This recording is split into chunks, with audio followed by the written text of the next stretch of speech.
जोरदार तालियों के साथ सर का स्वागत कीजिए। तालियों में जोश नहीं दिखाई दे रहा है आप सभी की। Secondary students, primary students, sir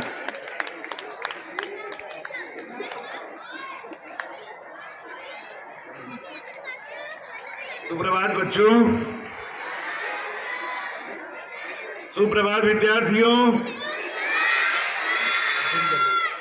एक बार जोर से बोलेगी भारत माता की, भारत माता की जय, जय हिंद, जय हिंद।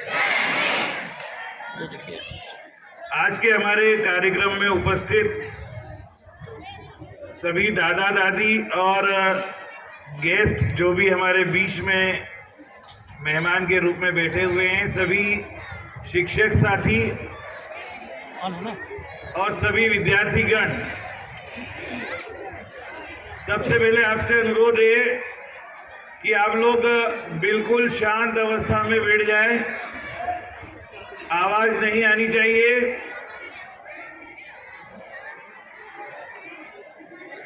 कितने बच्चे हैं जिनको आज मिठाई चाहिए? जिनको मिठाई चाहिए वो दूसरा हाथ भी ऊंचा करो और दोनों हाथों से अपने खुद के लिए जोरदार तालियां बजाएं। एक बार उन बच्चों के लिए जिन्होंने यहाँ पे इतना बढ़िया परफॉर्म किया, एक्सीलेंट परफॉर्मेंस, उन सब के लिए जोरदार तालियां बजाएंगे। इसके बाद उन सब टीचर्स के लिए जिन्होंने इतना बढ़िया कार्यक्रम तैयार करवाया बहुत कम समय में, उन सभी शिक्षकों के लिए जोरदार तालियां। इतनी सारी बातें करने के बाद मैं बहुत संक्षेप में आप लोगों से कोई बात कहूं, इससे पहले आपसे रिक्वेस्ट है कि आप अपनी आवाज एकदम कम करें, बंद करें, ताकि मैं अपनी बात कह सकूं। आवाज नहीं।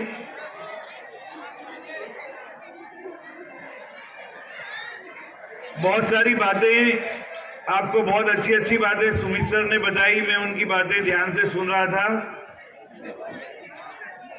उन्हीं की बात को थोड़ा सा आगे बढ़ाते हुए आज गणतंत्र दिवस के अवसर पर मैं ये बताना चाहता हूं आप लोगों को कि आज हमारा देश गणतंत्र की स्थापना के बाद, देश की आजादी के बाद, अपने जो आजादी के बाद का जो समय है, उस पूरे समय में जो गोल्डन पीरियड है देश का, वो चल रहा है।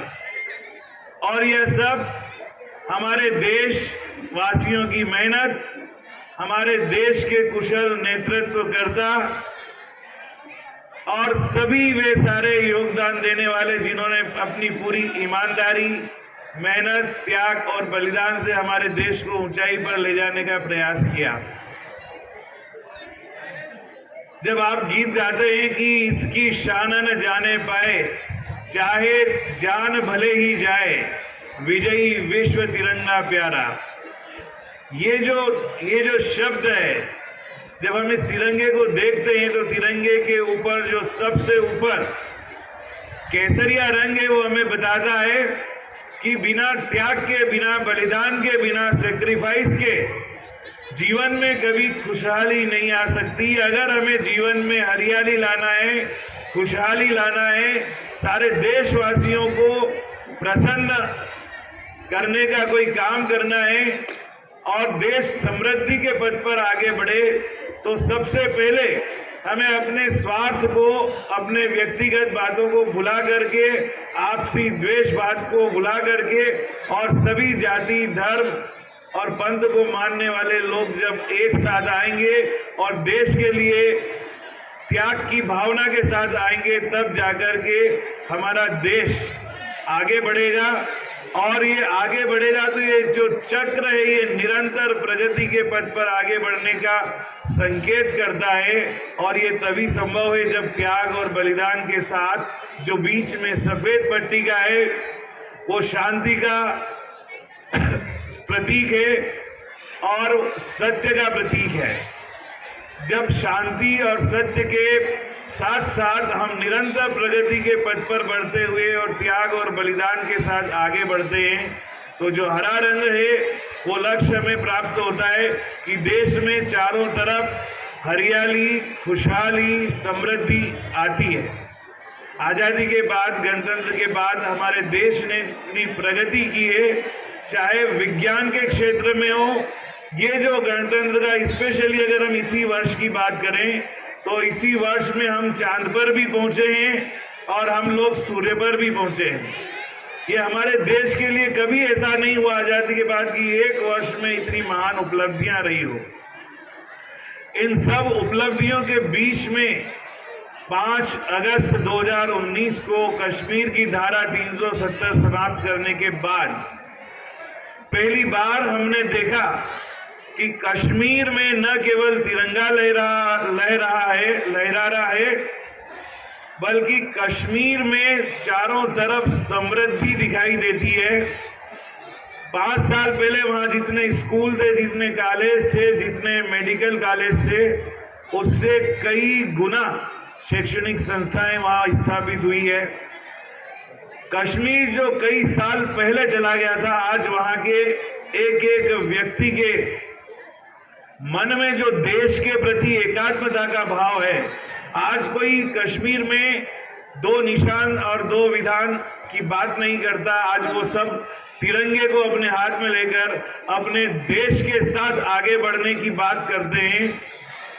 तो ये हमारे लिए बहुत बड़ा इस गणतंत्र की उपलब्धि का विषय है और ये बताता है कि आज नहीं तो कल, चाहे कितनी भी विषम परिस्थितियां हो, ये गणतंत्र ही, हमारा संविधान ही एकमात्र ऐसा माध्यम है जिससे हम सब प्रकार के अधिकार को प्राप्त कर सकते हैं। किसी ने सोचा नहीं होगा आज से कुछ साल पहले कि कश्मीर में जो आज परिस्थितियां हैं वैसी परिस्थितियां होगी। ठीक इसी तरह से किसी ने यह भी नहीं सोचा होगा कि हमारे देश की आस्था के जन जन के प्रतीक भगवान श्री राम का मंदिर इतना भव्य, इतना दिव्य और इतनी शांति के साथ सब प्रकार के जाति धर्म के लोगों के सहयोग से, उनकी स्वीकृति के साथ बन जाएगा। ये जो गणतंत्र है, इस गणतंत्र दिवस के ठीक 4 दिन पहले जो सर्वोच्च उपलब्धि, जो विश्व स्तर की उपलब्धि हमारे देश को प्राप्त हुई है, वो भी इस देश की गणतंत्र की लोकतांत्रिक व्यवस्था और न्यायपालिका की वजह से ही संभव हुआ है। इसलिए आज हम केवल ये कह सकते हैं कि इतनी सारी उन्नति के बाद भी आज विश्व में हमारे देश का डंका हर तरफ बजने के बाद भी हमारे देश के कुछ हिस्से ऐसे हैं, हमारे देश के कुछ परिवार ऐसे हैं, हमारे देश के कुछ लोग ऐसे हैं जिन्हें इस देश की आज़ादी का, इस गणतंत्र का, इस लोकतांत्रिक व्यवस्था का सच्चा लाभ नहीं मिल पाया है। आज भी हमारे देश में बीमारी की वजह से, इलाज के अभाव में, पैसे के अभाव में कई लोग ऐसे हैं जो स्वर्ग सिधार जाते हैं या अपना इलाज नहीं करवा पाते। जब तक हमारे देश की शासन व्यवस्था में लोगों को अपने शरीर को स्वस्थ रखने के लिए शासन की व्यवस्थाओं से सब प्रकार का लाभ मिलना लगेगा, हर व्यक्ति अपने स्वास्थ्य के प्रति जागरूक रहने के साथ साथ अस्वास्थ्य की स्थिति में एक भरोसा उसके मन में होगा कि मेरे देश की सरकार और मेरे देश के चिकित्सालय मेरी चिंता करते हैं, मुझे उसके लिए अलग से त्याग करने की, बलिदान करने की या बहुत सारे धन की व्यवस्था करने की या अपने घर के कोई वस्तुएं या मूल्यवान चीजें बेच करके अपना इलाज करने की जरूरत नहीं पड़ेगी। तब हमें लगेगा कि हमारा देश गणतंत्र है और यहाँ सबके अधिकार समान है। जब हमारे देश का बच्चा हर प्रकार की मनचाही शिक्षा प्राप्त करने के लिए इतना आजाद होगा, इतना स्वतंत्र होगा कि किसी किसी पिता को, किसी माँ को बेटे की शिक्षा के लिए, चाहे MBBS की हो, इंजीनियरिंग की हो या मैनेजमेंट की हो, अपने घर के जमीन को बेचना नहीं पड़ेगा, अपनी ज्वेलरी को नहीं बेचना पड़ेगा, ढेर सारा लोन लेकर के कर्ज में डूबकर अपने बच्चे की पढ़ाई की चिंता जब नहीं करना पड़ेगी और ये चिंता सहज लोकतांत्रिक व्यवस्था से हो जाएगी, तब लगेगा कि हमारा देश वास्तव में पूर्ण स्वतंत्रता और पूर्ण अधिकार की ओर बढ़ रहा है। जब हमारे देश में कोई भी व्यक्ति जिसके पास अन्याय होता है, जिसके साथ अन्याय होता है, जो निर्दोष होते हुए भी दोषी साबित कर दिया जाता है और वो अपने लिए वकील भी नहीं कर पाता, बिना अपराध किए भी कई बार जेलों में उसे रहना पड़ता है। जब ऐसी तेज गति से न्याय प्रणाली, कोई भी व्यक्ति जिसके पास धन नहीं हो, जिसके पास केवल ईमानदारी है, जिसके पास केवल विचारों की स्वतंत्रता है, शुद्धता है, उसके साथ भी जब हमारे देश की न्याय प्रणाली खड़ी होगी, जब किसी बड़े और छोटे का, जब किसी पद पर बैठे का और किसी साधारण व्यक्ति के बीच में कोई भेदभाव नहीं होगा, सबको समान रूप से न्याय मिलेगा, जब ऐसा दिन आएगा तब हमारे देश का जो पूरा गणतंत्र अपनी सफलता के सर्वोच्च शिखर पर होगा। हमारे देश के बहुत सारे हिस्से ऐसे हैं जहां लोग अपने मताधिकार का प्रयोग नहीं कर सकते, वोट नहीं डाल सकते। वो वोट डालने जाते हैं तो उनको और उनके परिवार को मार दिया जाता है, काट दिया जाता है, उनके साथ कुछ भी हो सकता है। ऐसे हमारे देश के कई राज्य है, कई क्षेत्र है जहां पर मतदाता वोट नहीं डालता। जिसको राज करना है, जिसको शासन करना है, जिसको मंत्री बनना है, जिसको विधायक बनना है, जिसको सरपंच बनना है, वो खुद ही अपने आदमियों से वोट डलवाता है। वो खुद ही पूरे बूथ को कैप्चर कर लेता है।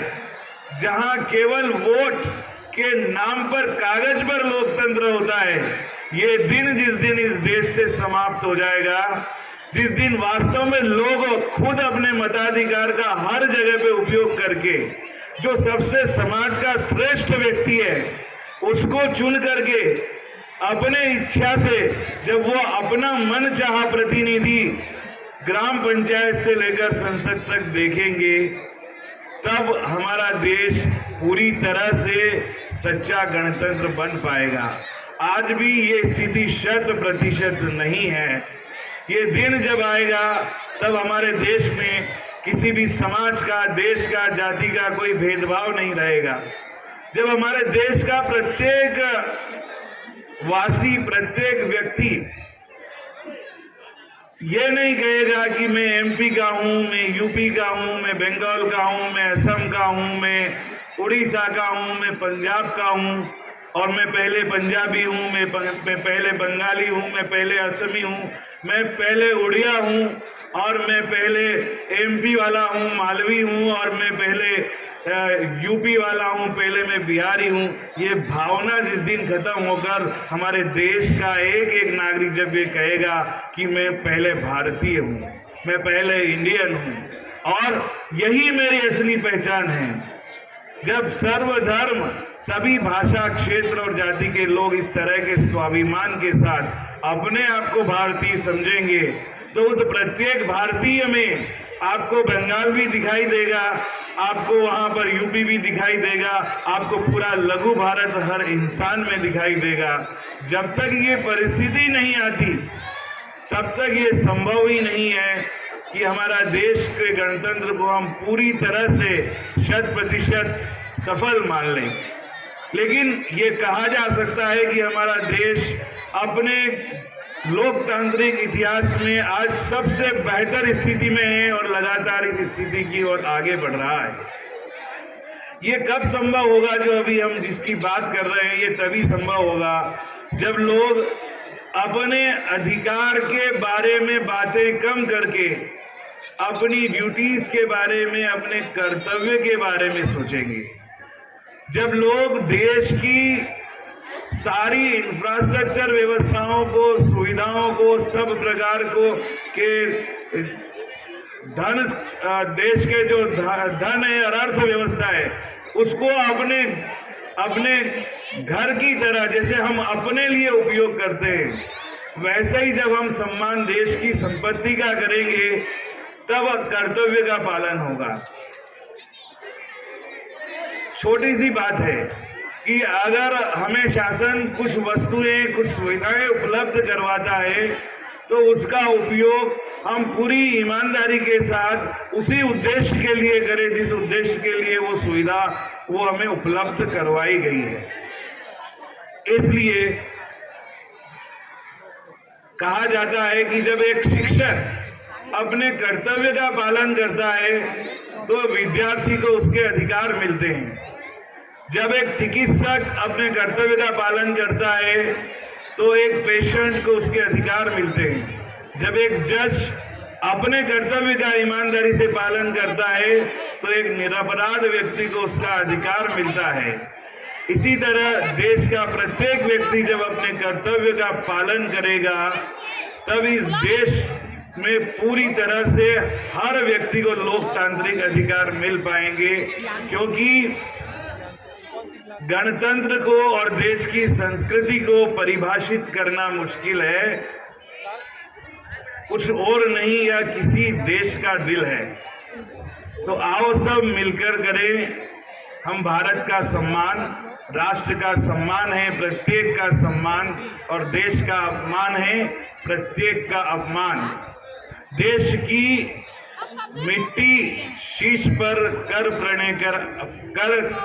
प्रण हम आज, और प्राण देकर भी रखेंगे इस गणतंत्र की लाज। जय भारत, जय। धन्यवाद।